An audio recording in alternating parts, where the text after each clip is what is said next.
하나님께 속하였나 분별하라는 제목으로 말씀을 전했어요. 첫 번째 대지로 인생의 성공은 선택이고 선택의 성공은 분별이다. 그래서 인생의 성공은 분별이다.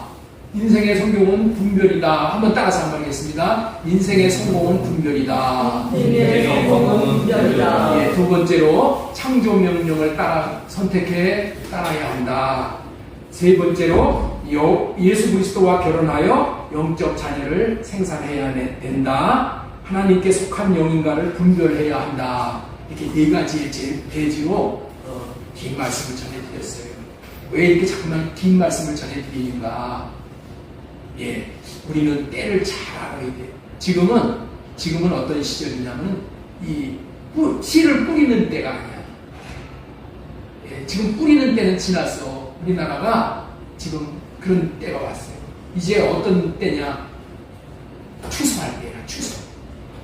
추수할 때는 이제 우리 주님이 즉시 이제 오실 때예요. 심판의 때를 준비해야 되는 거예요. 그래서 우리 추수 때가 되었기 때문에 이 열매가 되어야 되잖아요. 알곡이 되어야 되잖아요. 그래서 알곡 신자를 만들기 위해서 제가 자꾸만 설교를 길게 한 거예요. 지난번에 우리 교회에 왔던 우리 김순성 목사님이 설교를 한번 듣고 나더니 뭐라고 하냐면, 목사님 너무 설교가 길어서 설교가 길면은 교회 부흥이 안 됩니다. 그러는 거야. 네. 신자들이 와가지고 질려가지고 다른 교회로 간다는 거예요. 예. 저도 그 얘기를, 그런 사실을 알고 있어요. 그럼에도 불구하고 여기 오신 여러분들에게 자꾸만 이 말씀을 이렇게 가르치는 이유는 지금 새 신자 전도해야 될 그런 지금 상황이 아니라 오신 여러분들 알곡을 만들어야 되기 때문에 이렇게 설교가 길어지고 그 부드러운 음식을 먹일 뿐만이 아니라 간단한 음식을 먹이는 거예요. 열매를 맺어서 알곡을 만들어서 추수 때를 대비해야 되기 때문에 그런 것인 줄 이해하고 지루하더라도 이 말씀 생명으로 받아서 정말 내 것으로 만들어야 되는 줄로 믿습니다. 지난주에는 하나님께 속하였나 분별하라는 제목으로 설교를 했는데, 원래는 이 제목이 어떤 제목이 돼야 마땅하냐면은 영들이 하나님께 속하였나 분별하라는 제목으로 이 제목을 정해야 맞아. 그런데 이 제목이 너무 길어서 영들이라는 말을 생략하고 그냥 하나님께 속하였나 분별하라는 제목으로 설교를 했어요. 왜 하나님께 속한 영인가, 하나님께 속하지 않은 사탄의 영인가를 분별해야 하는가 하면은, 사람들은 세상을 살아가는 동안에 자기의 의지를 따라서 움직이고 사는 것으로 생각을 하나 사실은 그렇지 않아요. 사람이 움직이는 것은 자기의 의지를 따라서 이게 움직여지는 게 아니야. 이 세상의 모든 사람들은 영을 따라서 움직이게 되어 있는 거예요. 영을 따라서 사는 거야. 왜냐하면은 영이 미치는 영향력이 너무나도 크기 때문에, 그 영향력이, 영의 영향력이 너무나도 크게 나에게 몰려오기 때문에 내가 어떻게 돼요? 자연스럽게 그 영에 끌려서 살아가는 거예요. 마귀의 영이 그 사람에게 다가오면은 마귀를 따라서 움직이는 사람이 되는 것이고, 성령이 오시면은 성령을 따라 움직이는 사람이 되어지는 거야. 그냥 우리가 분별할 것 중에 분별해야 할 것은 사람을 움직이는 존재는 영이라는 거예요. 이거를 반드시 명심해야 돼. 사람을 움직이는 존재가 무엇이라고요? 영이라는 거예요. 영. 영이 사람의 마음을 움직이는 것이고, 마음이 사람의 생각을 움직이는 것이기 때문에 마귀 따라 살면은 저주고, 성령을 따라서 살면은 생명과 평안인 거예요. 그렇기 때문에 사람은 두 종류의 사람만 있는 거예요.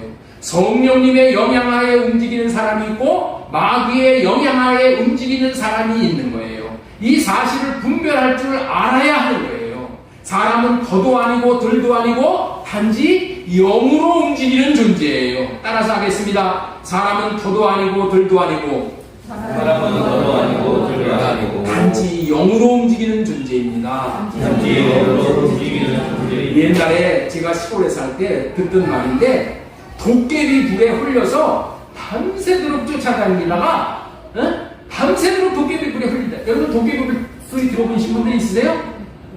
도깨비불이 있어. 도깨비불이 앞에서 막 그냥 휘황찬란하게 움직이면 어떻게 돼? 거기 쫓아가는 거야.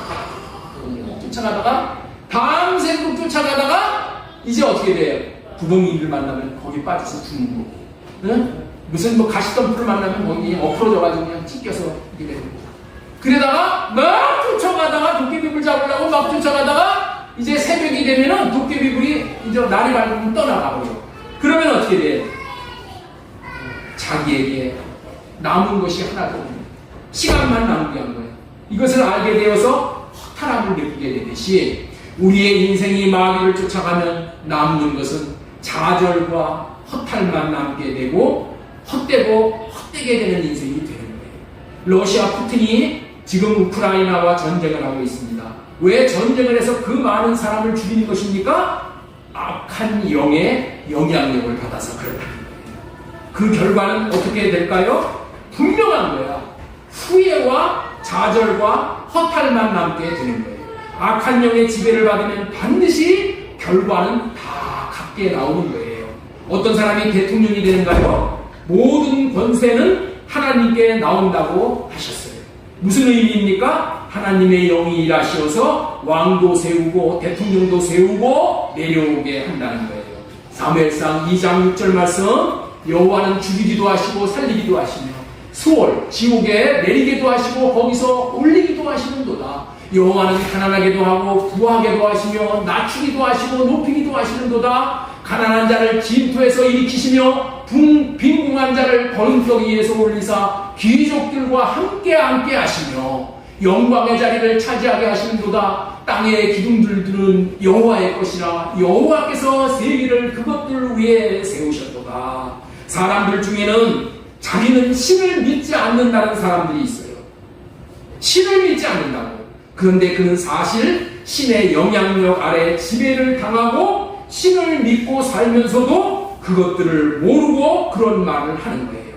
예를 들면 이런 거예요. 믿지 않는 사람들이 이사 갈 때는 이삿날을 함부로 자기 마음대로 잡지를 못해. 자기 의지에 따라서 사는 게 아니라 영의 의지에 따라서 영에 끌려간다는 거예요. 손이 없는 날에 이삿날을 잡으려고 한다는 거예요. 손이 없는 날. 왜냐하면 그들은 마귀와 귀신이 손을 뻗치는 날이 있다는 거예요. 마귀와 귀신이 손을 뻗치는 날이 있어. 그래서 그날 이사를 가면은 큰일 날 줄 알고 두려워하는 거예요.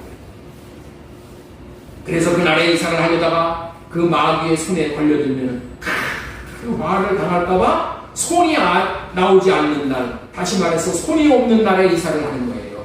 이게 무슨 의미입니까? 그들은 신을 믿지 않는다고 하지만은 마귀의 영향력 아래에 있어 마귀의 지배를 받고 산다는 것을 스스로 인정을 하는 거예요. 신을 믿는 거야, 그 사람들이.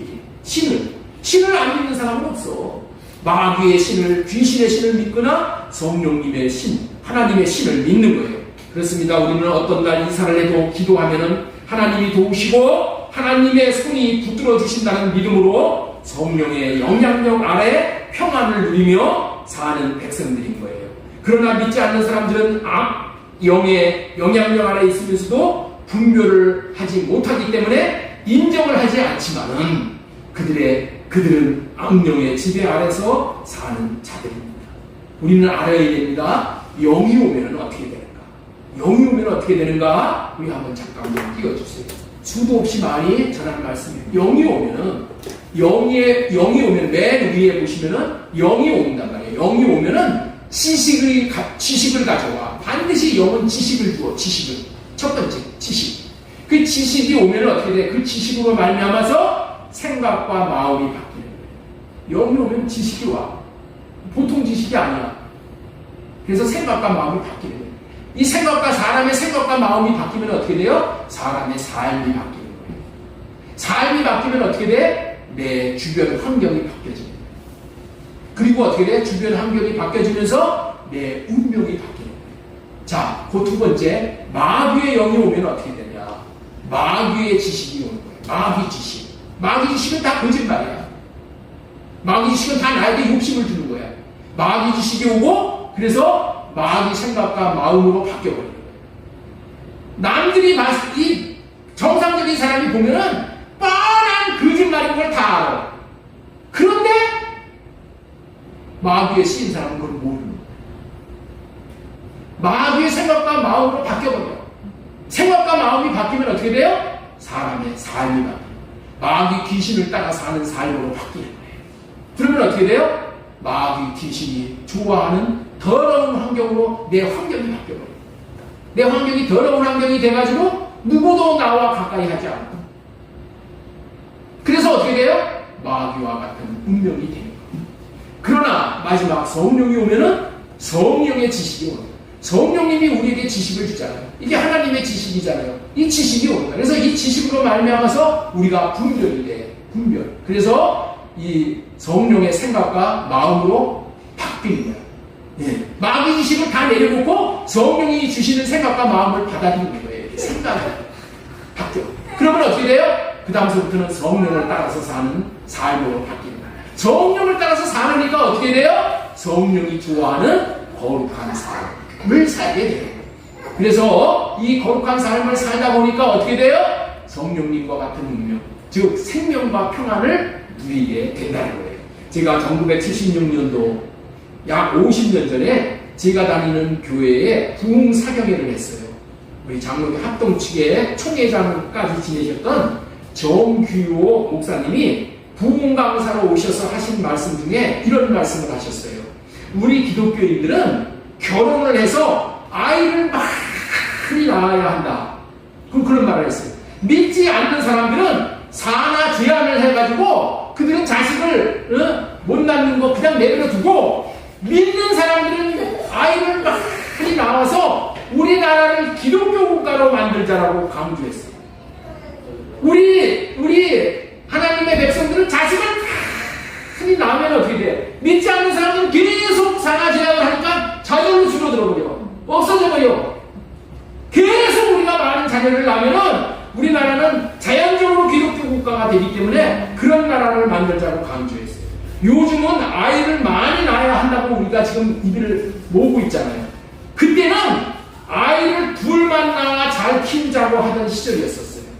왜냐하면 사나 제한을 하지 않으면 인구가 너무 많아져서 먹고 살 것도 없어진다는 거예요. 반드시 사나 제한을 해야 한다고 얼마나 매스컴을 통해서 전파하고, 심지어는 예비군 훈련장에서도 정관 수술을 하면은 예비군 훈련도 면제시켜주는 시절이 있었어. 그래서 그 말 듣고 가가지고 정관 수술하고 오는 사람들이 있었어. 그럴 정도로 온 나라가 온통 사나 제한을 해야 되는 것이 마땅한 것인 줄 아는 그런 분위기였었어. 그런 분위기. 온 나라 분위기가 사나 제한을 하였을 때 아이를 많이 낳아야 한다고 이 목사님이 얘기를 하니까 우리 교회에서도 저 목사님 저 정신 나간 사람 같은 말이라고 그렇게 하던 시절이 있었어. 그리고 더 심해져서 하나님만 나타나는 분위기가 되다가 오늘은 아이를 낳지 말고 즐기자, 이런 생각을 하고 사는 시대에 이르렀다는 거예요. 지금 우리나라 곳곳에서는 일할 사람이 없어서 조선족, 몽골인들 비롯해서 동남아 국가 사람들이 없으면은 현장에서 일이 안 되는 지경에 이르는 거예요. 건설 현장인지 무슨 어디든지 요양원도 다 외국 사람들 여자들이 와가지고 그거 간병인 해. 사나 제한을 한 피해를 지금 입고 있는 거예요. 그런데도 앞으로 이처럼 사나 제한을 계속한다면 그 결과는 나라 문을 닫을 정도에 이르는 피해를 보게 된다는 말을 하고 있잖아요. 이런 상황을 영적으로 생각을 해보니까 온 나라가 사나 제한을 한 것은 하나님에게 속하지 않은 영들에게 속은 것이 분명한 거예요. 하나님에게 속하지 않은 영들 따라간 거예요. 그 영들이 하는 얘기.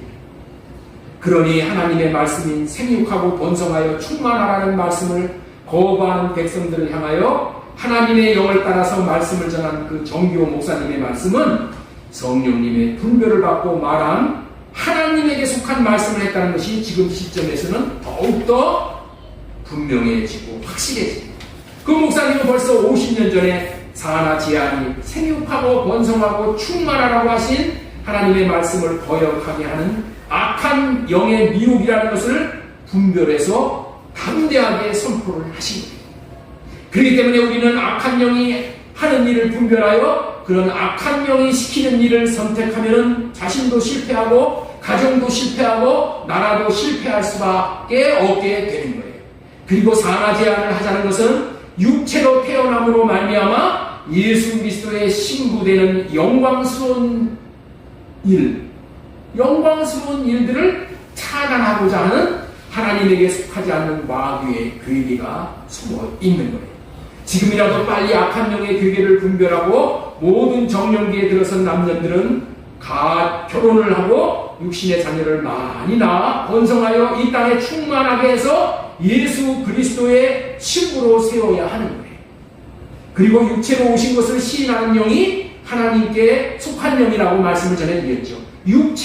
예수님이 육체로 오신 것을 시인하는 영마다 하나님께 속한 영이라고 말씀을 전해드렸어요. 예수 그리스도께서 육체로 오신 것이 놀라운 비밀인 거예요. 육체로 오셔야 죽을 수가 있어서 제 문제를 해결하는 것이고, 육체로 오셔야 죽어서 부활하실 수 있고 하나님의 형상으로 사실 수 있고, 육체로 오셔야 성령을 받고, 성령은 누구에게 부어줘요? 육체에게 성령을 부어주신다 그랬어. 요엘서에 보면 육체에게 성령을 부어주신다. 육체가 없으면 성령은 못 받아. 그래서 성령을 받아 몸된 교회가 되어지게 하시는 것이고 하늘나라에서 왕으로 타실 수 있게 되는 거예요.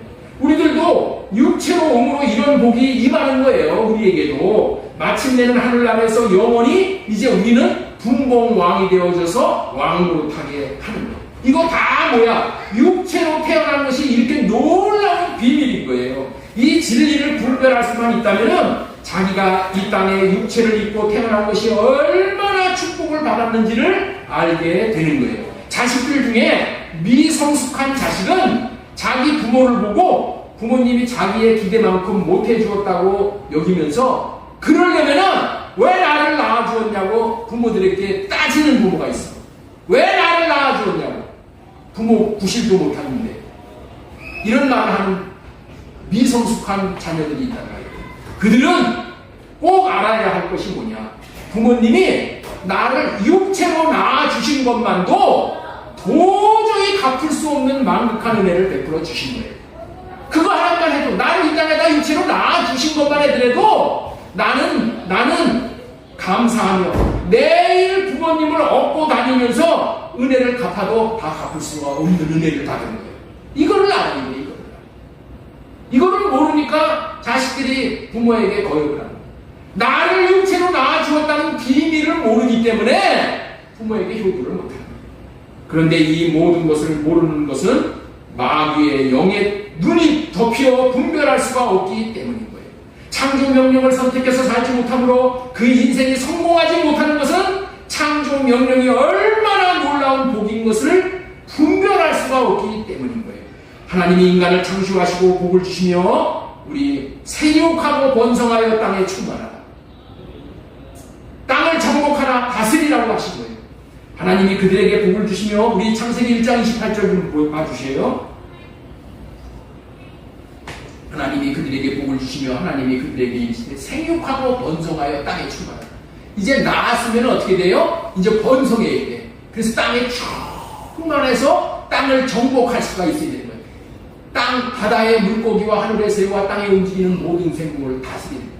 여러분들, 우리가 일평생 나아가지고 해야 되는 일이 뭐야? 이 일이야, 이 창조 명령을 따라서 삶으로 이거 하다가 가는 거야. 이거 하다가 가면은 하나님 앞에 칭찬을 듣는 거예요. 이렇게 하나님의 명령을 따라 순종하며 이 땅에 육체로 온 자들이 많아지면은 결국에는 예수 그리스도의 신부감이 많아지는 거예요. 신부감이 나오게 되는 거예요. 이렇게 예수님의 신부감들이 나오게 하는 것은 하나님의 아들이 신랑 되시는 일을 성공시키는 거예요. 신랑이 되는 일을 성공시키는 거야. 우리가 신부감으로 되어지면은, 근데 신부가 없어. 신부가 없으면 뭐야? 신랑이 장가를 못 들어. 신랑이 장가를 못 들면 어떻게 돼? 신랑 실패하는 거예요. 하나님의 아들을 성공시키는 것은, 신랑 아들을 성공시키는 것은 누구야? 결국에는 하나님을 성공시키는 거란 말이야. 이때 중요한 결과가 이렇게 나타나는 원리가 되는 거예요. 그것은 하나님을 성공시키는 일을 하고 살면은 결국에는 자신을 성공시키는 일이 되는 거예요.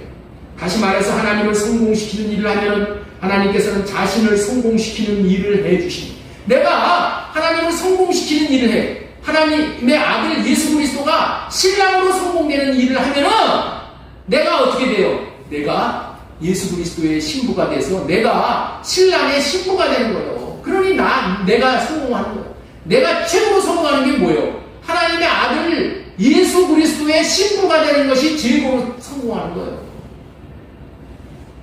우리가 예수 그리스도의 신부가 되어져서 복 중에 최고의 복을 받게 됨으로 말미암아 자신도 성공자의 반열에 서게 되는 거예요. 여기서 우리가 분별을 해야 되는 것이 바로 이것이다.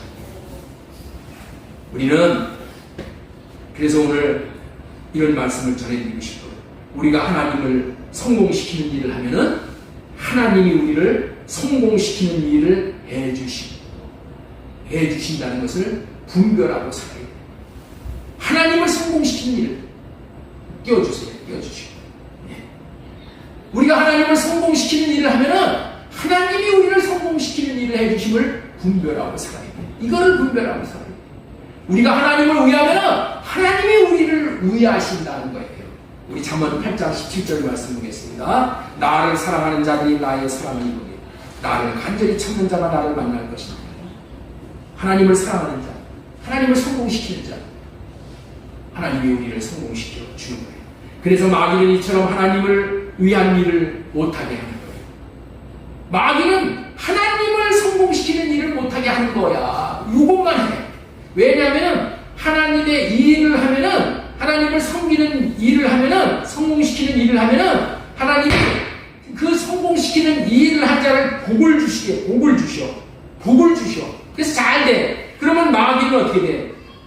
우리가 복을 받는 거 배가 아파가지고 견딜 수가 없는 거예요. 사촌이 땅을 사면은 배가 아파서 견딜 수가 없다고 그러죠? 사촌이 땅을 사서 배가 아파서 견디지 못하는 게 아니라 마귀가 우리가 잘 되는 꼴을 못 본다니까. 마귀는 남이 하나님의 축복을 받아 잘 되는 꼴을 볼 수가 없는 자가 마귀야. 그렇기 때문에 마귀가 하는 일은 사람에게 욕심을 주어서 하나님의 일을 못하게 하는 것입니다. 이때 마귀가 써먹는 비밀 무기가 욕심과 거짓말이라는 말이에요. 그래서 두 번째로 전해드리고 싶은 말씀은 마귀가 주는 욕심과 거짓을 분별할 수 있어야 한다는 거예요. 우리는 하나님께서 창조하셨기 때문에 하나님의 것으로 이 땅에 온 거예요. 우리가 누구의 것으로 이 땅에 왔다고요? 하나님의 것이야. 하나님의 것으로 이 땅에 왔어. 하나님의 것이라고 하면은 하나님을 성공시키기 위한 일을 해야 마땅한 거예요. 하나님을 성공시키는 일을 하면서 사는 것보다 복되고 영광스러운 일이 어디 있겠냐는 거예요. 그리고 하나님을 위하여 일하는 것보다 큰 보상은 없는 거예요. 하나님을 성공시키는 일을 하려면 마귀의 괴계를 분별해서 밝히 알아야 돼요. 하나님을 성공시키려면 내가 어떻게 해야 되는가를 분명히 알아야 된다는 거예요. 마귀는 하나님을 성공시키지 못하게 하는 자이기 때문에 하나님의 일을 성공시키는 일을 하지 못하도록 하려고 교모하게 어떻게 하면 하나님을 성공 못 시키고 우리를 성공 못 시키게 할 것인가. 이렇게 궁리를 하다가 묘수를 찾아낸 거예요. 그 묘수가 뭐냐? 그것이 뭐냐? 네가 하나님처럼 되라. 네가 하나님처럼 되라. 이런 말이야. 사람이 하나님처럼 되는 것처럼 큰 욕심은 없는 거예요. 그래서 마귀는 우리에게 이 욕심을 주는 거예요. 큰 욕심을 주는 거예요. 너도 하나님처럼 될 수 있다는 거짓말로 욕심을 주니 얼마나 듣기가 좋습니까? 그러니까 그걸 얼른 받아들이는 거야. 그래서 그 말이 거짓말인지도 모르고 선악과를 따먹고 죄를 지어서 사탄의 종이 되어 망한 거예요. 사탄의 종이 되어져서 종이 되어버리면은 하나님의 일을 할 수가 없어. 종이 되었는데 주인 마귀에게 충성을 해야지. 마귀에게 끌려다니니까 꼭두가시 노름을 하니까 하나님을 섬길 수가 없어. 늘 사탄의 일을 하면서 살 수밖에 없는 거야. 이게 종의 신분이야. 이 세상의 모든 자들은 자기가 왕이 되어 자기 마음대로 살고 싶어서 하나님을 성공시키는 일을 못하는 거예요. 하나님을 성공시키는 일을 하는 것이 최고의 복된 삶인데 마귀가 주는 욕심을 받아서 거짓말에 속아서 선악과를 따먹음으로 마귀가 주는 생각을 받아먹고 자기가 옳다고 여기는 대로 자기 생각대로 삶으로 마귀의 종이 되어지다가 보니까 하나님을 성공시키는 일을 못하게 되어져서 하나님이 주시는 복을 못 받게 되어집니다. 그런데 바보가 따로 있는 것이 아니라 마귀가 주는 거짓말에 속아서 자기 욕심을 따라서 삶으로 인해서 하나님을 성공시키지 못하는 삶을 사는 것이 가장 바보인 거예요. 이 일을 돕기 위해서 일을 하나 들어보겠습니다. 사냥꾼이 있습니다. 사냥꾼. 꿩을 잡는 사냥꾼이에요. 총을 가지고 꿩을 잡으러 다니니 일명 포수라고 불러. 포수. 이 포수는 늘 사냥개를 들고 다닙니다. 이 사냥개를 포수 옆에 항상 대기. 포수가 딱 사냥을 하려고 그러면 이 사냥개는 어떻게 돼? 포수 옆에 딱 무릎 꿇고 딱 대기하고 있어. 딱 대기하고 있어. 왜 대기하고 있어요?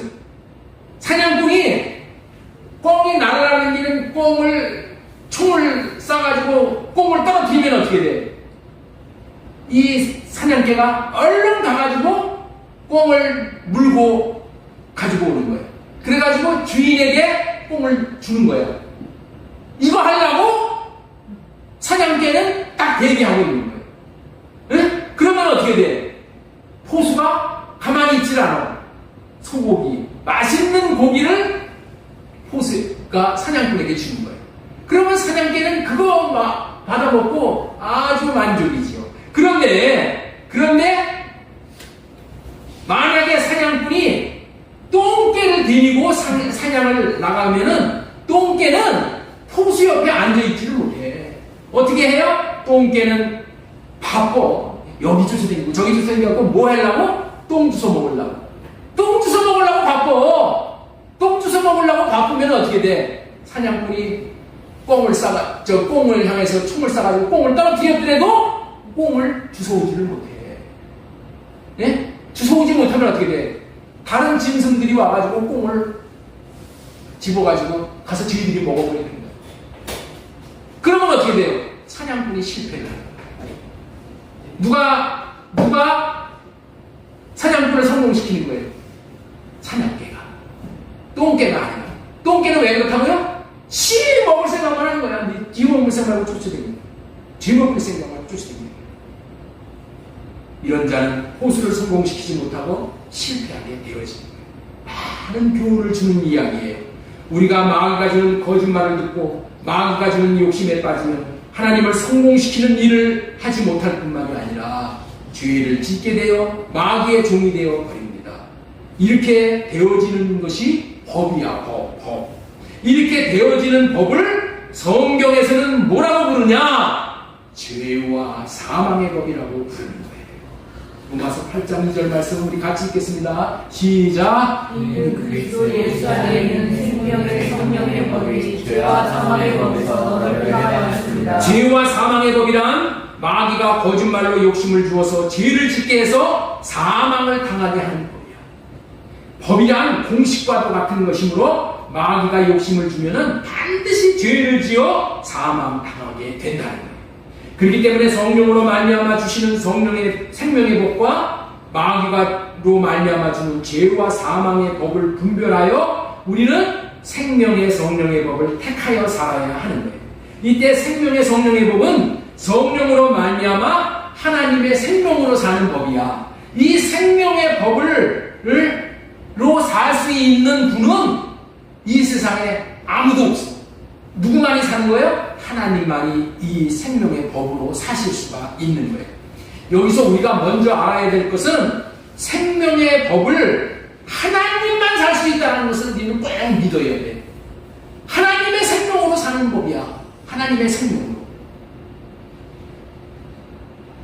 그렇기 때문에 우리도 하나님의 생명을 누리는 것이 너무나도 중요한데, 하나님의 생명을 누릴 수 있는 방법이 있는데, 그 방법이 뭐냐? 그것이 새 언약이 이루어졌을 때라는 거예요.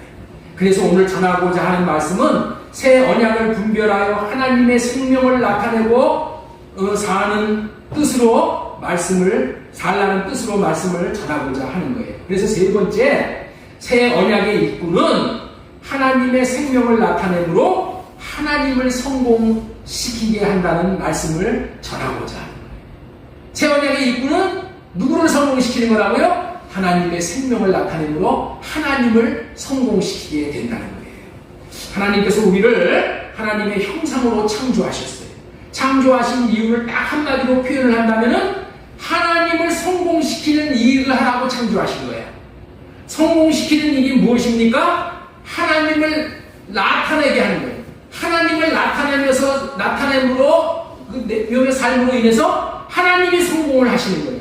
그렇다면 왜 그렇게 해야 합니까? 그것은 우리가 하나님의 것으로, 하나님의 형상으로 피조되어진 존재이기 때문인 거예요. 그렇다면 하나님을 나타내면서 사는 것이 마땅한 거죠. 하나님의 형상으로 우리가 피조되었다는 것은 하나님을 나타내는 삶으로 창조가 되었다는 거예요. 그렇게 되었다면 창조의 목적에 맞게끔 하나님을 나타내는 삶을 사는 것이 마땅하잖아요. 그런데 마귀가 주는 욕심으로 죄를 지어서 마귀의 것이 되어져서 마귀를 나타내므로 마귀를 성공시키는 자로 살던 자들을 예수 그리스도의 피값을 치르고 구원해서 이제는 예수 그리스도의 것이 되어버렸어. 우리 모두가 다 누구의 것이라고요? 예수님의 것이 되었어요. 그 이유가 뭐예요? 예수 그리스도의 것으로 우리를 삼아주신 이유가 뭐예요? 예수 그리스도를 나타내므로 예수 그리스도를 성공시키는 자로 살라고 그렇게 하신 거예요. 우리는 하나님의 것이요 예수 그리스도의 것이라. 그러므로 하나님을 성공시키고 예수님을 성공시키는 자들로 살아야 한다는 거예요. 그렇게 일평생을 산 자만이 성공한 자인 거예요. 그런데 이 성공의 비밀을 안 사람이 아무도 없었지만은 이 성공의 비밀을 안 사람이 한 사람이 있었어. 이 성공의 비밀을 안 사람이 한 사람이 있었으니 그 이름을 이름하여 사도 바울이라고 하는 거예요. 사도 바울이 이 비밀을 알고 이 비밀대로 살았다는 거예요. 우리 빌립보서 1장 20절 말씀 보겠습니다. 나의 간절한 기대와 소망을 따라 아무 일에든지 부끄러워하지 아니하고 지금도 전과 같이 온전히 담대하여 살든지 죽든지 내 몸에서 그리스도가 존귀하게 하려 하나니. 그리스도가 존귀하게 되는 거야. 그리스도가 드러나는 거야. 내 삶에서 내가 드러나는 것이 아니라 그리스도가 드러나는 거예요. 그리스도가 나타나는 거야. 그리스도가 영광을 받는 거예요. 자신은 살든지 죽든지 관계없고 오직 그리스도가 존귀하게 되는 것이 소원이라는 말이에요. 자기 몸에서 그리스도가 존귀하게 되기만 하면 자신은 죽어도 유익으로 생각하겠다라는 고백이야. 여기서 말하는 존귀하게 된다는 말이 그리스도가 드러난다, 그리스도를 나타낸다 그런 말이에요. 그리스도의 마음이 나타난다 그런 말이고 그리스도를 성공시킨다 그런 의미의 말씀이야. 이런 삶을 살 때 이 땅에 왔다 간 사람 중에 예수 그리스도 다음으로 성공한 사람이 사도 바울이잖아요. 예수 그리스도 다음으로 성공한 사람이 사도 바울이에요. 그런 사도 바울이 됐다는 거예요. 우리가 이처럼 우리가 이렇게 태어난 이유는, 그리고 피로 값주고 사신 이유는 이 하나님의 것으로 예수 그리스도의 것으로 우리가 되어진 이유는 하나님을 나타내는 일을 함으로 하나님을 성공시키고 예수 그리스도의 마음을 나타내므로 예수님을 성공시키는 일을 하라고 살라는 깊은 의미가 있다는 것을 우리는 마음에 새겨야 될 줄로 믿습니다. 하나님을 성공시키는 일, 예수님을 성공시키는 일은 하나님의 마음을 나타내는 것이고 예수님의 마음을 나타내는 것. 하나님의 사랑의 마음, 예수님의 사랑의 마음을 나타내는 모든 생명이 그 사랑의 마음을 받아먹고 모든 생명이 다 살아나는 거예요. 그리고 모든 생명이 다 행복해지는 거예요. 그런데 하나님의 마음, 예수님의 마음을 나타내려면 어떻게 그렇게 할 수 있냐는 거예요. 하나님의 생명, 하나님의 마음을 나타낼 수 있으려면 새 언약을 분별하여 새 언약으로 살 때뿐인 거예요. 새 언약의 원조인 할례 언약에 따라서 자기의 생각과 마음을, 다시 말해서 자기를 나타내고자 하는 마음은 할례받고 주님의 마음을 나타내며 사는 삶을 사는 것이 하나님을 성공시키는 거예요. 모든 만물은 하나님의 마음을 나타내며 사는 것이 마땅한 거예요. 왜? 하나님의 것이니까. 자기가 주인임을 나타내는 것으로 자기를 성공시키고자 하는 것이 인간이잖아요. 모든 만물은 다 하나님을 나타내고 살아. 날은 날에게 말하고 밤은 밤에게 말하고 하나님이 이렇게 하셨습니다. 하나님이 이렇게 하셨습니다라고 하나님을 나타내고 산단 말이야. 별들도 달들도 꽃들도 나무들도 모든 천하만물이 다 하나님을 나타내고 사는데 타락한 죄 지은 인간은 자기를 나타내고 살아요. 자기를 나타내. 누가 찾아와서 자기가 좋은 일을 했다고 칭찬을 해주면은 내가 한 것이 아니라 하나님이 하셨습니다라고 한다면은 하나님을 성공시키는 그런 말이야. 하나님이 영광을 받으셔야라고 한다면은 하나님을 나타나는 것이 되어져서 하나님을 성공시키는 말이 되는 거예요. 이렇게 해주겠다는 언약이 할례 언약이고 새 언약인 거예요. 이렇게 하나님의 마음을 나타내며 사는 자를 부르는 칭호가 새 언약의 일꾼이라는 거예요. 새 언약의 일꾼은 온통 그의 삶이 하나님을 성공시키는 삶을 사는 거예요. 또 무슨 좋은 결과가 나왔을 때 하나님께 감사를 드리는 것도 또 같은 맥락으로 하나님이 나타나 주셔서 일해 주셨고 은혜를 베풀어 주셨음을 인정하고 나타내는 것이 감사를 드리는 것이기 때문에 동일하게 새 언약 일꾼 되어져서 하나님을 성공시키는 삶이 되는 거예요. 따라서 하시기 바랍니다. 하나님의 생명, 하나님의 마음을 나타낼 수 있으려면 하나님의 생명, 하나님의 마음을 나타내는 새 언약을 분별하여 새 언약으로 살 때뿐입니다. 새 언약을 분별하여 새 언약으로 살 때뿐입니다. 좀 전에 우리가 하나님의 것으로 태어났다고 전했습니다. 그런데 타락해서 마귀의 것으로 넘겨졌다가 우리 주 예수 그리스도께서 우리를 피로 갖추고 다시 예수 그리스도의 것으로 사왔어요. 그래서 이제는 예수 그리스도의 것이 되어서 예수 그리스도를 나타내고 삶으로 살아야 마땅한 존재가 되었습니다. 그리스도의 것으로 살아야 한다는 것이 이 분별을 되어야 하는 거예요. 그 말은 이제 나 자신을 나타내고 사는 것이 아니라 그리스도를 나타내고 산다는 말이고 그리스도를 성공시키기 위해서 산다는 의미라는 것이 분별되어야 되는 것입니다. 그리고 그리스도를 나타내고 산다는 말은 그리스도의 마음을 나타내고 산다는 말인 것이 분별되어야 하는 거예요. 그런데 중요한 것은 새 언약이 이루어짐으로 말미암아 우리가 그리스도의 마음을 나타내며 살 수 있게 되었다고 분별시켜주는 말씀이 오늘 본문의 말씀이에요.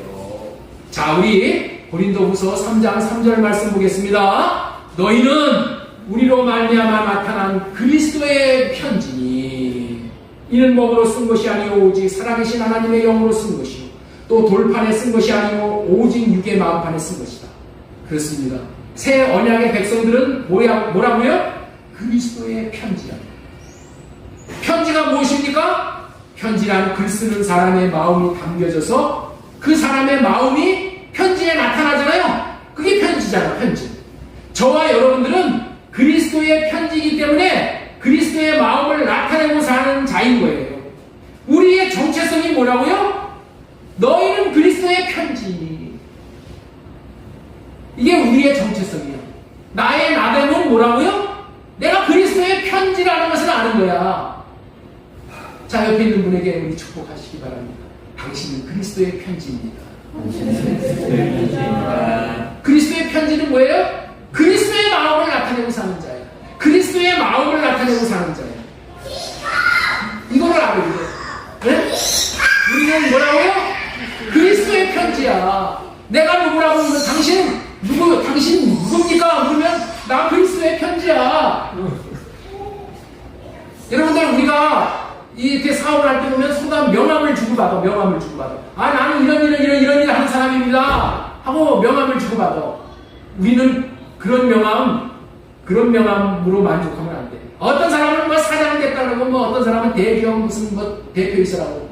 그런 거 다 부질없는 짓이. 우리는 뭐라고요? 그리스도의 편지. 내 명함은 뭐라고요? 그리스도의 편지. 그리스도의 편지를 인 줄 알고 그리스도의 마음을 나타내서 그리스도를 성공시키는 사람이 최고로 성공한 사람이다. 이 편지를 또 뭐라고 얘기하냐면은 이는 먹으로 쓴 것이 아니고 먹으로 쓴 것이 아니래. 그러면서 오직 살아계신 하나님의 영으로 쓴 것이래. 또 돌판에 쓴 것이 아니래. 자, 이 편지는 어떻게 썼다고요? 먹으로 쓴 것이 아니래. 돌판에 쓴 것이 아니래. 먹으로 쓰고 돌판에 쓴 것이 뭐예요? 그게 뭐야? 모세율법이야. 예? 먹으로 쓰고 돌판에 쓴 것이 뭐예요? 성경이야, 성경. 먹으로 쓴 거야, 성경. 오직 육의 마음판, 여기 보세요. 먹으로 쓴 것이 아니요 하나님의 영으로 쓰잖아. 하나님의 영으로 써줬다는 거예요. 하나님의 마음으로 우리 마음에 새겨주셨다는 거예요. 마음의 법으로 써줬다는 거예요. 우리 육의 마음판에 써줬다는 거예요. 모세 율법이고 선지자들 사도들이 쓴 것은 어디다 써요? 붓으로 쓰고 먹으로 쓰고 돌판에 쓰고. 그런데 이 새 언약의 백성들은 어디다 써준다고? 우리 마음판에 써준다는 거예요. 마음판에 쓰여진 것이기 때문에 마음판에서 그리스도의 마음이 나오는 거예요. 그리스도의 마음을 나타내고 살려면은 마음판에 써줘야 돼. 여기다가 백날 안만 써줘도 이거 읽는다고 해서 그리스도의 마음이 나오는 게 아니고, 그리스도의 마음이 나오는 것 같아. 한 두 번, 세 번은 나오고, 마음 먹어야지. 마음으로 나오지. 이러면 그리스도의 마음이 나와. 그런데 누가 와가지고 나한테 한번 신경질 한번 팍 내버리면 어떻게 돼? 뭐가 나와? 육이 다 나와. 다 나와. 이런 거 아니라는 거예요.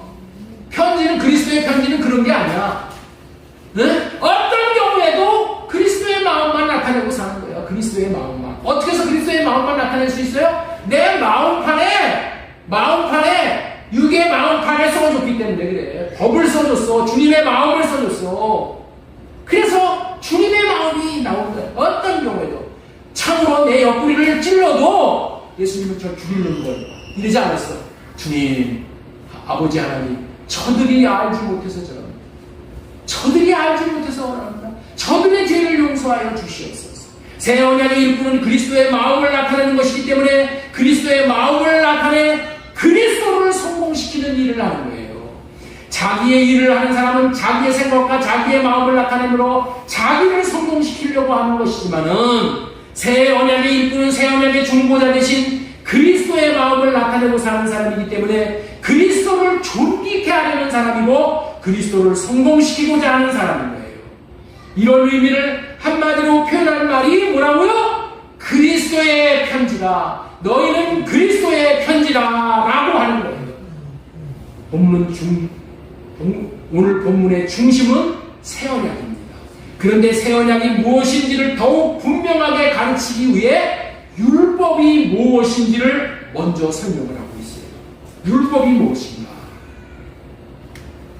새 언약이 이루어진 자들은 그리스도의 편지인데 새 언약은 영으로 쓴 것이고 육의 마음판에 쓴 것이래요. 그러면 먹으로 쓴 것, 돌판에 쓴 것이 뭐라고요? 먹으로 쓴 것, 돌판에 쓴 것을 율법 조문이라고 하는 거예요. 여기 율법 조문. 율법 조문은 죽이는 것이라고 했잖아요. 새 언약의 일꾼인 그리스도의 편지는 율법 조문인 먹으로 쓴 것, 돌에 쓴 것으로 쓰지 않고 영으로 썼고 마음판에 썼다.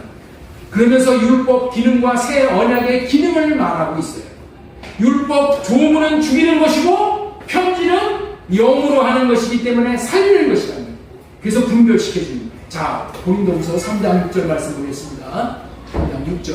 자, 그가 또한 우리를 새 언약의 일꾼 되기에 만족하게 하셨으니 율법 조문으로 하지 아니하고 오직 영으로 하니 율법 조문은 죽이는 것이요 영은 살리는 것입니다. 율법 조문은 죽이는 것이요 율법의 기능이고 본분이라는 거예요. 이것이 율법 조문이 뭐 하는 거라고요? 죽이는 거야. 죽이는 거. 죽이는 것이 율법의 기능이고 본분이라는 거예요. 이 말은 율법의 기능은 회개하게 하고 할례받게 하는 거예요. 율법의 기능은 회개하게 하고 완전히 죽여버리는 기능을 함으로써 영광이 나타나게 된다. 율법도 영광이 나타나. 율법도 영광이 나타나. 자, 우리 고린도후서 3장 7절 보겠습니다. 돌에 써서 새긴 죽게 하는 율법 조문의 직분도 영광이 있어. 이렇게 말하는 거예요. 예? 율법 조문의 직분도 영광이 있어요. 영광이 있어. 그런데 8절. 하물며 영의 직분은 더욱 영광이 있지 아니하겠느냐. 율법의 기능을 그리고 또 한 가지 더 추가해서 말해요. 뭐라고 그러냐? 정죄의 직분이라고 해요. 정죄의 직분. 그런데 정죄의 직분이 영광이 있다라고 또 말을 하는 거예요. 정죄의 직분. 율법의 두 기능은 죽이는 기능이고 정죄의 기능인데 두 가지 모두 영광이 있다고 우리에게 분별을 시켜줘요. 그렇다면 율법이 무엇이기에 영광이 있다는 것입니까? 너무나도 중요한 말이에요. 새 언약이 새 언약 되게 하는 일이 율법의 이러한 면이 있기 때문에 새 언약은 새 언약 되게 하는 거예요.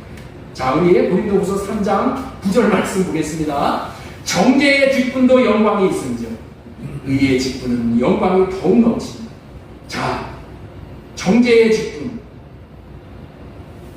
영광이 있다는 거예요. 자, 우리 따라서 한번 하겠습니다. 율법의 기능은 죽이는 것이고 정죄의 기능이 있다고 했죠? 죽이는 것이고 정죄하는 것이 율법이란 말이야. 그런데 이 죽이고 정죄하는 것이 영광이 있대. 영광이 있대. 이게 너무 좋은 거예요. 너무 아주 중요한 거예요. 자, 여기서 하나님께서 놀라운 분별을 시켜주는 거예요.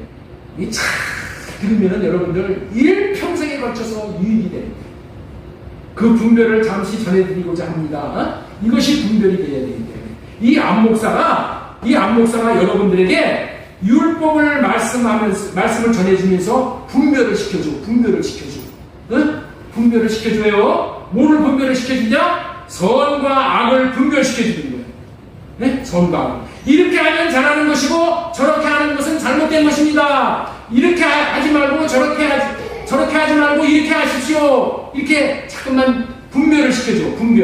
이 분별을 시켜줄 때에 효과적으로 분별을 시켜주는 것은 뭐냐? 잘못된 것을 지적해 주는 거야. 그렇게 된 것은 잘못된 것입니다. 잘못을 지적해 주는. 네? 왜냐하면 우리 모두는 잘하는 것보다 잘못한 것이 더 많잖아. 나도 이 목사도 여러분들보다 더 잘못한 게 더 많어. 잘못한 게 더 많어. 그래서 얼마예요? 지적을 받아야 돼. 지적을 받고 그래야지 내가 깨달아. 뭘 잘못했나를 내가 깨달아. 왜? 잘못한 것을 분별을 해서 이거를 고치는 거예요. 그럴 때에 듣는 성도들에게 두 가지의 반응이 나옵니다. 한 가지의 반응은 어떤 반응이 나오냐? 맞다. 내가 잘못 살았어. 잘못을 인정하고 목사님 나에게 지적을 해주고 분별을 해주셔서 내가 잘못 사는 것을 알게 해주셔서 감사합니다. 라는 마음으로 회개하는 거야. 회개하는 거야. 즉시 회개하는 거야. 회개하고 할례를 구해서 받는 사람이 있고 또 한편의 반응은 이런 사람이 있는 거야. 아니 목사가 나를 정죄하네. 목사가 나를 정죄해. 더 어떤 말을 하냐면 저 목사가 나를 까네. 이런 반응이 나타나는 거야. 여러분들 어느 교회에서든지 다 마찬가지야. 나도 그런 반응이 있었어. 또 이런 경우가 있어. 이런 경우가 저 목사님이 내가 잘못한 것을 어떻게 알았지? 아니 저기 까는 거 보니까 내가 잘못한 것을 어떻게 알고 저렇게 까지? 우리 집사람이 목사에게 고자질을 했나? 네? 우리 집사람이 목사님한테 고자해가지고 목사님이 그걸 가지고 나를 까나? 예? 부인 이거 뭐라고 그래?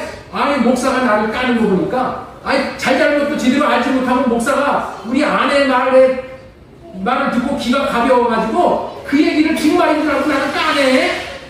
여러분들 이렇게 받아들이는 사람이 있어. 두 종류가 있다. 그렇게 반응을 하면은 율법은 영광을 못 얻는 거야. 이해가 되셔요? 까는 것으로 받아들이고 나를 정죄하는 것으로 받아들이면은 그 사람은 어떻게 돼? 영광을 얻을 수 없어. 율법으로 말하면서 나에게 도움이 안 돼. 그리고 정죄한다라고 여기고 깐다라고 여기는 사람은 이제 목사에게서 배울 게 없는 거야. 그래서 결국에는 떠나게 돼 있어. 교회를 떠나게 돼. 돌에 써서 새긴 죽게 하는 율법의 조문의 직분도 영광이 있어라고 했는데 영광을 얻지 못한다는 거예요. 율법은 뭐 하는 거예요? 잘못을 지적해 주는 거예요. 네? 분별을 해주면은 감사합니다라고 받고, 이야, 내가 내 얼굴에 이렇게 묻었는데 이 묻은 거를 내가 몰랐네. 그리고 내 얼굴을 씻는 거예요. 내 잘못을 고치는 거예요. 네? 그러면 어떻게 돼요? 내가 거룩한 사람으로 세워진 거예요. 하나님의 성공을 위해서 살아갈 수 있는 사람이 되는 거예요. 율법 조문이 영광을 얻지 못하게 하는 이유는 율법을 분별시켜 줄 때 율법으로 말미암아 죽어야 하는데 내가 죽어야 해. 죽지 못하고 튀는 거야. 튀는 거야. 반발을 한다. 목사가 전해주는 율법을 정죄한다고 받아들이고 만족을 못하거나 분을 내거나 하면은 자신의 잘못을 고칠 수가 없는 거예요. 목사가 성도들을 깔 이유가 없는 거예요. 설교 중에서 최고의 좋은 설교는 뭐냐? 설교를 듣고 성도들이 회개할 수 있게 하는 것이 제일 좋은 설교예요. 회개하는 것보다 좋은 게 없어. 회개하고 하고 하려가지면은 하나님의 영광을 볼 수 있게 되기 때문에 이거보다 좋은 게 없는 거야. 그러니까 설교를 할 때, 야, 맞아, 내가 회개해야지. 이렇게 회개할 수 있는 기회가 말씀을 듣는 축복이에요. 이거를 받아들이면 어떻게 돼요? 율법이 영광이 나타나는 거예요. 이해가 되시죠? 율법이 나를 영광스럽게 하는 거예요. 이런 이유가 사람들 간의 관계에서도 그 원리가 그대로 적용되는 거예요. 누가 잘못을 분별시켜주는 말을 했는데 내가 뭘 잘못했냐고 그러냐고 화를 낸다면 다시는 그 사람에게 잘못했다는 말을 해줄 수 있는 사람이 없어. 그렇잖아요. 싫어하는 사람한테 누가 자꾸만 너 잘못했고 이래가지고 관계를 끊을 이유가 없잖아요. 그래서 잘못했다는 말을 들을 때 맞아, 내가 그런 면이 있어, 알려줘서 고마워 하고 받아들이면 어떻게 돼요? 나도 좋아지고 관계도 좋아지고 칭찬만 해주고 비유만 맞춰주고 아부 하는 말만 들을 수밖에 없는 게 뭐냐? 이런 율법의 말을 들었을 때 분을 내고 신경질을 내고 화를 내고 반발을 하면은 도와줄 수 있는 사람이 없다. 그런 태도가 자기의 모습을 고칠 수 없게 되어지는 것이고 변하지 않게 되어지는 것이니 얼마나 불행한 일이냐. 그렇다면 이런 사람은 영원히 구제불능이냐는 거예요. 이런 사람은 영원히 구제불능이냐는 거예요. 아니라는 거예요. 이런 사람에게도 살 길이 열려있다는 것을 분별해 드리고자 하는 것이 오늘 전하는 말씀의 핵심이에요. 그 핵심이 뭐냐? 새 언약이다. 새 언약이 무엇입니까? 아무리 율법으로 죽지 않는 사람이어서 하나님의 영광을 볼 수 없는 사람이라 할지라도 그에게 성령이 오셔서 예수 그리스도의 십자가 사랑의 마음이 깨달아져 알게 되어진다면은 다시 말해서 성령께서 내 죄를 깨닫게 해줄 수 있도록 해주십니다. 그래서 외부에서 성령께서 감화 감동을 주시면은 회개하게 하여 할례를 시켜 주시기만 한다면은 그리스도 안으로 들어가서 사랑을 부음받게 되어진다면은 하나님을 사랑하게 하사가 이루어져 그 사랑하는 마음 안에 그리스도가 들어오시어서 마음판에 주님의 법을, 다시 말해서 주님의 마음을 새겨준다. 그래서 주님의 마음을 나타내는 사람이 되어져서 그리스도의 편지로 새 언약의 일꾼 되어져서 그리스도를 위하여 사는 사람, 그리스도를 성공시키는 사람이 되게 해주신다는 언약이 할례 언약이요 새 언약인 것입니다. 돌에 새겨진 율법은 회개케 함으로 영광이 있지만은 그 영광은 없어질 영광이지만은 새 언약이 이루어져 주님의 마음을 나타내는 영광은 없어지지 않는 길이 있을 영광을, 영원한 영광을 보게 되어지는 거예요. 자, 우리 한번 고린도후서 3장 8절서부터 한번 보겠습니다. 3장 8절서. 하물며 영의 직분은 더욱 영광이 있지 아니하겠느냐? 정죄의 직분도 영광이 있은즉 의의 직분은 영광이 더욱 넘칩니다. 의의 직분이 뭐야? 새 언약의 직분이야. 영광 배웠던 것이 더 큰 영광으로 말미암아 이에 영광 될 것이 없으나 없어질 것도 영광으로 말미암았은즉. 첫째 것은 뭐예요? 율법은 뭐야? 죄만 깨닫게 해주면은, 아예 한 받게 해주면은 없어질 거야. 없어질 것도 영광으로 말미암았은즉 길이 있을 것은 더욱 영광 가운데. 길이 있을 것, 길이 있을 것, 길이 있을 것이 뭐예요? 영원히 있을 것, 영원히 있을 것이 새 언약이다. 새 언약으로 말미암아, 할례 언약으로 말미암아 우리가 할례 받고 주님이 마음 안에 들어오면은 내 마음 안에서 법으로 새겨줘. 주님의 마음판으로 법을 마음판에다가 주님이 새겨주심으로 말미암아 내 안에서 그리스도의 마음을 나타내면서, 그리스도의 마음이 뭐예요? 그리스도를 성공시키는 마음. 율법과 새 언약의 복음을 첫째 것과 둘째 것으로 또 분별을 시켜줘요. 자, 우리 히브리서 10장 9절. 그러나 말씀하시기를 보시옵소서. 내가 하나님의 뜻을 행하라고 한나이다 하셨으니 그 첫째 것을 폐하시면 둘째 것을 세우려 하시니라. 첫째 것이 뭐예요? 모세의 율법으로. 네, 삶. 일시적인 영광으로 삶. 둘째 것은 뭐예요? 길이 있을 영원한 영광. 이 새 언약의 일꾼을 다른 말로는 천국의 제자된 서기관으로 모여 살아가고 있습니다. 이처럼 우리는 새 것이 옛 언약, 새 언약과 옛 언약의 율법, 다시 말해서 첫째 것을 구별하여서, 자, 우리 마태복음 13장 52절을 보겠습니다. 예수님께서 이르시되 그러므로 천국의 제자된 서기관마다 새 것과 옛 것을 그 곳간에서 나오는 집주인과 내어오는 집주인과 같으니라. 새 것과 옛 것을 구분해서 내오는 집주인과 같다는 말이 여기서 중요한 말이에요. 예? 새 것과 옛 것을 구분해서 창고에서 내오는 집주인.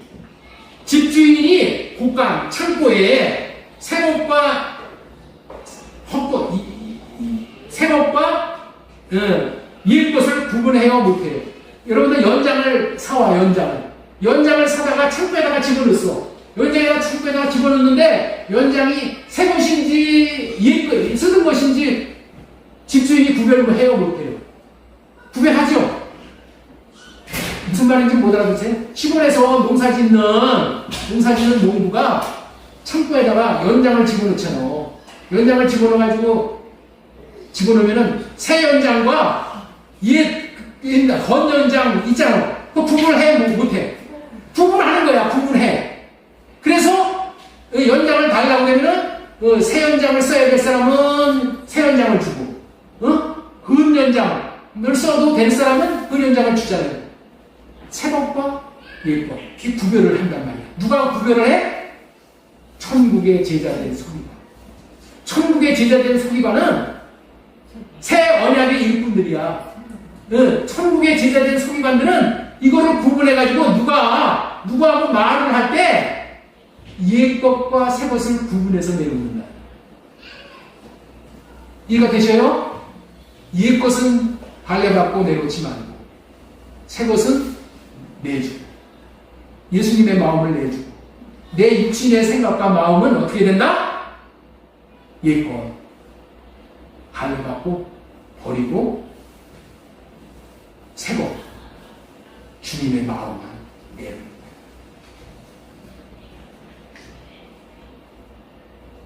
자기 생각과 주님이 주시는 생각과 마음을 구별해서 내놔야 된다. 주님의 마음만 내어놓고 살아야 된다. 그렇게 사는 자가 그리스도의 편지야. 그리스도의 편지야. 우리는 누구라고요? 민집사님. 우리는 누구라고? 오늘 민집사님이 엄청나게 경청을 하시네. 우리 민주사님이 이게 복이 민주사님이 지금 막 떨어지는 거예요. 네? 편지가 뭐라고요? 편지가 새 것을 내놓는 사람. 우리는 누구라고요? 예수 그리스도의 편지. 예수 그리스도의 편지니까 이제는 뭐만 내놔? 새 것만 내놔. 예수님의 마음만 내놔. 네? 어떠한 경우에도 예수님의 마음만 내놔. 누구를 만나더라도 예수님의 마음만 내놓는 거야. 그러니까 그냥 살아나는 거야. 살아나는 거야. 첫 것을 내어놓으려고 하는 육신의 생각과 마음은 아니야. 우리는 항상 첫 것을 내놓으려고 한단 말이야. 내 육신의 생각을 내놓고 이거 내가 보는 대로 선입관을 가지고 그냥 막 전제하고 판단하고 비판하고 흉보고 이러잖아요. 이거는 천국된 선입관이 아니에요. 주님이 주시는 주님의 마음, 둘째 것으로 살아서 어떠한 경우에도 주님의 것으로, 주님의 편지로 주님의 마음을 나타내는 삶이 열매를 맺는 삶. 아멘. 아멘. 네. 아멘 해야 하겠지만은 아멘만 해서 되는 게 아니야. 경건의 훈련이야. 경건의 훈련. 나는 할례 받고 주님의 마음을 받아서 내놓는 이 경건의 훈련을 할 때 경건의 능력이 나타나는 거예요. 우리의 육은 훈련 안 시키면 안 돼. 훈련시켜야 돼. 다음 주는 추수감사 주일입니다. 추수감사절이라는 것은 우리가 농사를 지은 것 한 해 동안 수확한 물질적인 열매를 거두게 하신 것에 하나님 앞에 큰 상을 드리는 의미가 있지만은 진정한 의미의 추수감사는 자신이 편지가 되어져서 사는 새 언약의 일꾼이 되어져서 편지로서 주님의 마음을 나타내며 사는 것들에 대한 열매. 그것만 우리의 삶의 열매야. 그 열매를 나타내고 살면 우리가 어떻게 돼요? 하나님이 기뻐하시고 그렇게 살았던 열매를 하나님 앞에 가지고 와서 하나님, 내가 1년 동안 이런 열매를 맺었어요. 열매가 뭐예요? 내가 변화되어진 게 열매야. 다음 주에 그 설교를 한다. 열매라는 것은 내가 변화되어진 거. 작년보다 내가 이렇게 예수님을 닮았습니다. 그게 열매야. 그게 열매야.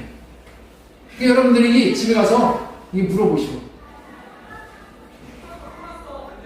엄마, 내가 작년보다 달라진 게 있어? 아들아, 내가 작년보다 달라진 게 있냐? 아들에게 달라진 게 있다라고 그렇게 칭찬을 받으면 그 부모가 소리야. 네? 엄마한테 아들이 물어서 아들이 엄마 나 달라진 게 있어? 맞아, 달라졌어. 그게 뭐라고요? 그게 열매 맺은 거야. 이해가 되셔요? 그게 열매 맺은 거야. 내가 달라진 게 열매가 맺은 거야. 내가 예수 그리스도의 편지로 살면서 내가 편지를 주님의 마음을 나타내고 살면서 내가 복을 받는 거야. 내가 달라지는 거야. 그러면 그게 열매야. 네? 1년 전이나 오늘이나 똑같아. 그러면 열매 없는 겁니다. 요번에 고구마를 심었는데 고구마가 요만해. 큰 것도 있는데 이게 왜 그러냐면은 이 고구마를 심어가지고 그 고구마에서 나오는 그 줄기를 제가 전지를 해가지고 심었어. 한 달, 두 달을 늦게 심은 것들은 요렇게 가느라. 이렇게 가느라. 자랄 시간이 없어서 그래. 그러니까 우리가 열매를 맺을 시간이 얼마 안 남았어. 열매를 맺을 시간이 얼마 안 남았다니까. 하나님이 우리에게 열매를 내가 변할 시간이 얼마 안 남았다니까. 네? 얼마 안 남았어. 내 모습을 그렇게 봤어. 이 복음을 통해서 하나님 내 모습이 저 모습이 하나님 내 모습을 보여주셨네. 내가 변하지 않는 내 모습을 보여주셨네. 이렇게 얘기했어.